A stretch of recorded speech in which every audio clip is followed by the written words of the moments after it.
कभी सोचा है कैद में होना असल में कैसा महसूस होता है? मतलब सिर्फ जिस्मानी तौर पर नहीं, बल्कि जब मन और आत्मा भी जकड़ लिए जाएं।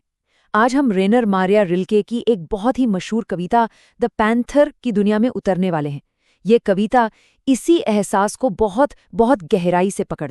कविता की पहली कुछ लाइनें कुछ इस तरह हैं। सलाखों के लगातार गुजरने से उसकी नज़र इतनी थक गई है कि वो और कुछ नहीं थाम सकती है। इस थकावट को महसूस कर पा रहे हैं? ये लाइनें एक ही झटके में हमें उस पैंथर की बेरंग और बिल्कुल सिमटी हुई दुनिया में खींच लेती हैं। कविता का जो पहला स्टैंजा है वो हमें सीधा पैंथर के पिंजरे के अंदर ले जाता है, और यहीं से इस कविता की फिजिकल और साइकोलॉजिकल दोनों तरह की नींव रखी जाती है। अब यहाँ सलाखों शब्द को जो दोहराया गया है वो सिर्फ एक पिंजरे का ब्यौरा नहीं है। नहीं, ये एक जबरदस्त घुटन का एहसास पैदा करता है। ऐसा लगता है मानो बाहर की दुनिया धुंधली नहीं हुई, बल्कि उसके लिए पूरी तरह से मिट ही गई है। तो ये मामला सिर्फ लोहे की सलाखों से कहीं ज्यादा गहरा है। ये एक ही जैसी जिंदगी से पैदा हुई एक गहरी मानसिक थकान है।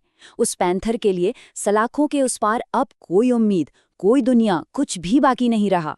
कविता के दूसरे हिस्से में फोकस पिंजरे की सलाखों से हटकर उस शानदार जीव पर जाता है जो उनके अंदर कैद है, और यहीं पर कविता का जो असली कॉन्फ्लिक्ट है वो सामने आता है। रिल्के यहाँ पैंथर की चाल का जिक्र करते हैं जो सुंदर भी है और दुखद भी। देखिए, कैद के बावजूद उसकी शान और ताकत तो झलकती है, लेकिन अब ये सब क्या है? बस एक छोटे से दायरे में बार बार दोहराया जाने वाला एक बेमतलब, दिल तोड़ने वाला रिचुअल बनकर रह गया है।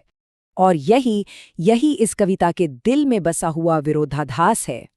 एक तरफ पैंथर की वो बेहिसाब ताकत और काबिलियत है, और दूसरी तरफ उसकी बेबसी की हकीकत, जहां उसकी सारी की सारी शक्ति बिल्कुल बेकार हो चुकी है।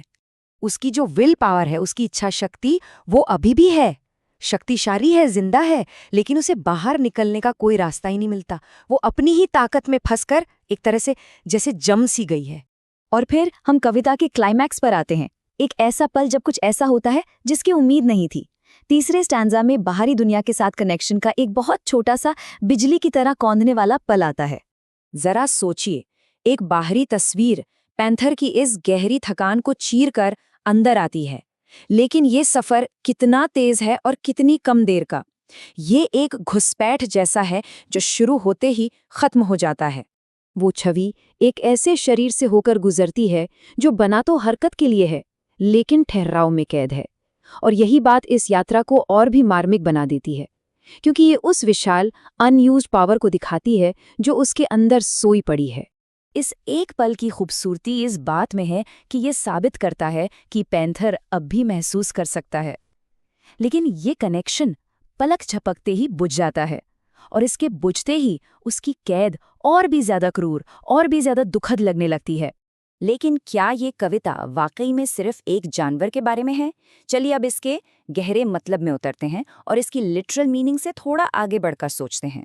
यही सवाल हमें कविता के शाब्दिक अर्थ से उसके सिंबॉलिक यानी प्रतीकात्मक अर्थ की ओर ले जाता है। क्या ऐसा हो सकता है कि ये पैंथर और उसका पिंजरा हमारे अपने जीवन की किसी बड़ी हकीकत को दिखा रहे हों? तो ये पैंथर की जो हालत है वो कहीं ना कहीं हम सबके उन अनुभवों को दिखा सकती है जहां हम बंधा हुआ महसूस करते हैं। सोचिए, ये उस आर्टिस्ट की कहानी हो सकती है जिसके अंदर क्रिएटिविटी तो भरी है, पर उसे दिखाने का कोई जरिया ही नहीं मिल रहा। या फिर शायद ये उस इंसान की कहानी है जो रोजमर्रा की जिंदगी, उस 9 to 5 के चक्कर में अपनी असली काबिलियत को ही भूल चुका है।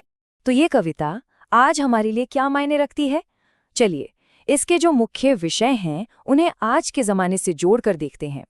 और ये सवाल हम सबके सोचने के लिए है, वो कौन सी आदतें, डर या रूटीन है जो हमारी हजार सलाखें बन जाती हैं, और उन छोटे छोटे अनएक्सपेक्टेड पलों का क्या महत्व है जो इन सलाखों को तोड़कर हमें याद दिलाते हैं कि हम असल में क्या महसूस करने में